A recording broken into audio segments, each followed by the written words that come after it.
18 janvier 1800, la paix avait enfin été signée. C'était la fin des guerres de Vendée. Napoléon Bonaparte avait réussi le coup d'État et était devenu premier consul. À Chalonnes, comme dans de nombreuses communes de l'Anjou et de la Vendée, républicains et partisans des guerres vendéennes avaient accepté la paix. Le temps était au souvenir des milliers de victimes des deux côtés et à la reconstruction. Gaspard le vigneron allait pouvoir replanter les vignes et ouvrir une nouvelle page de l'histoire du domaine familial des collines de Calonna. Il comptait sur son petit-fils Jeannot pour reprendre le flambeau et célébrer la gloire des vins merveilleux que la famille avait su développer au fil des siècles. Le soir, à la veillée, Gaspard lui écoutait la légende du Père Nectar et de ses exploits pour transformer des raisins blancs en or et des raisins rouges en merveilleux rubis. Pour l'endormir, Gaspard ouvrait un énorme vieux livre et lui racontait l'histoire de sa famille et de ses vignes.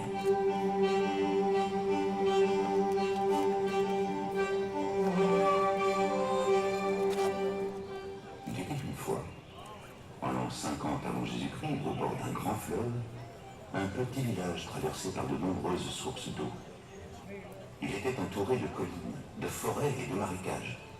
Ses habitants, les Gaulois, l'avaient baptisé Calonna, ce qui signifiait belle fontanier venu du sud avait conquis une grande partie du territoire gaulois. Leur chef, Jules César, et ses légions romaines étaient impitoyables.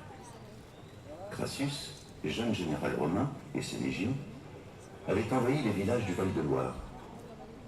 Et c'est à Calonna, future Chalonne, qu'il décida d'établir son camp pour préparer l'invasion de la Bretagne.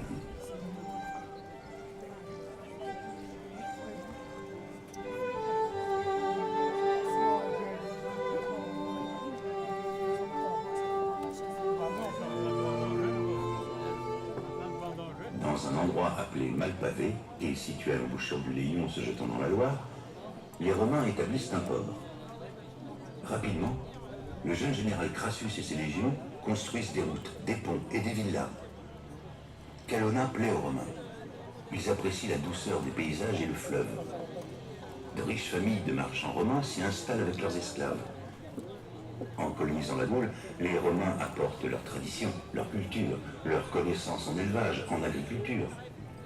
Et au fur et à mesure, ils défrichent les forêts, les collines, pour planter de la vigne. Le vin est leur boisson favorite depuis que des siècles plus tôt, les Grecs l'ont commercialisé dans tout le bassin méditerranéen. Les vignes sont plantées dans tout l'Empire. Les Romains découvrent que les Gaulois conservent leur viande et leurs poissons dans des tonneaux de bois.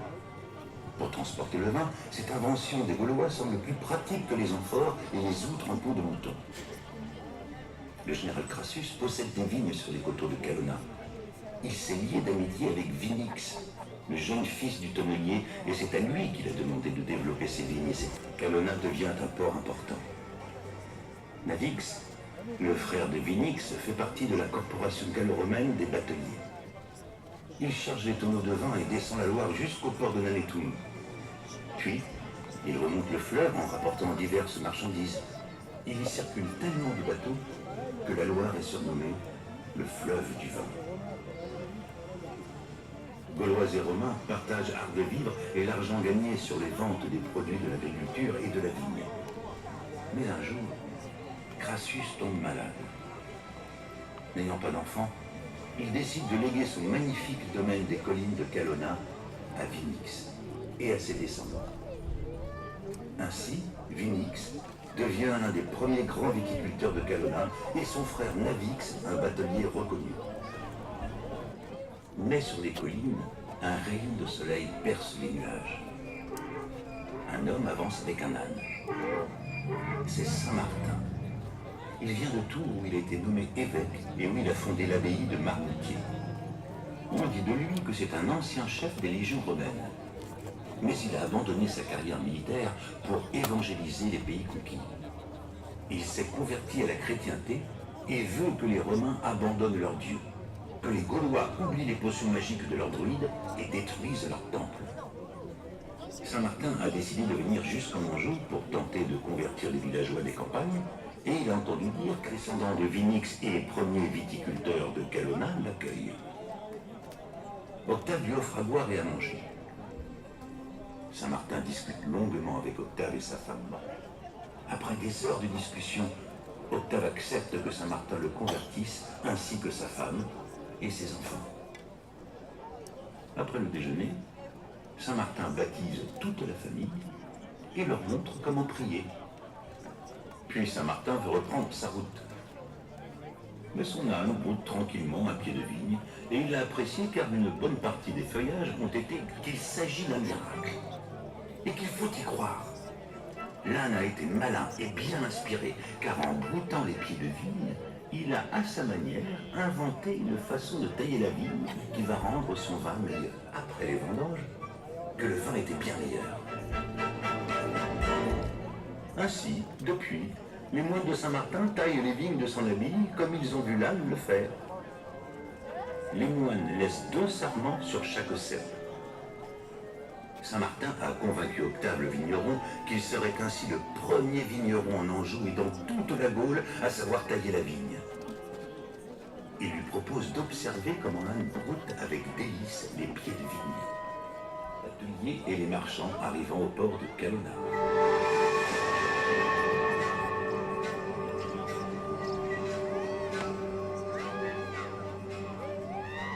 Quelques décennies passèrent. En 529, le bon roi Dagobert, devenu roi du royaume des Francs, a confié aux évêques et à leurs moines le droit de gérer les domaines agricoles et viticoles. Jean le vigneron, arrière-petit-fils d'Octave le vigneron, l'ami de Saint-Martin, est contraint de laisser ses vignes et ses terres à l'évêque d'Angers. Il n'est plus propriétaire, l'évêque. Le prieuré de Saint-Maury est transformé en monastère.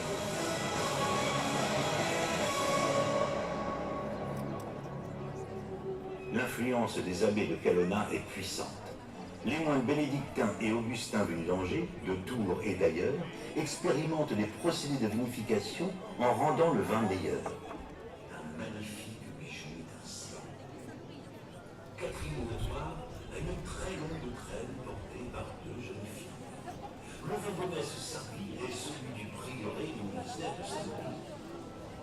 À la sortie de l'église, les mariés défilent devant la foule des invités et des chanoines. Un grand banquet a lieu devant l'église au bord de la Loire. Guillaume le vigneron, l'un des descendants du père Nectar, et sa famille servent le vin du domaine de la colline.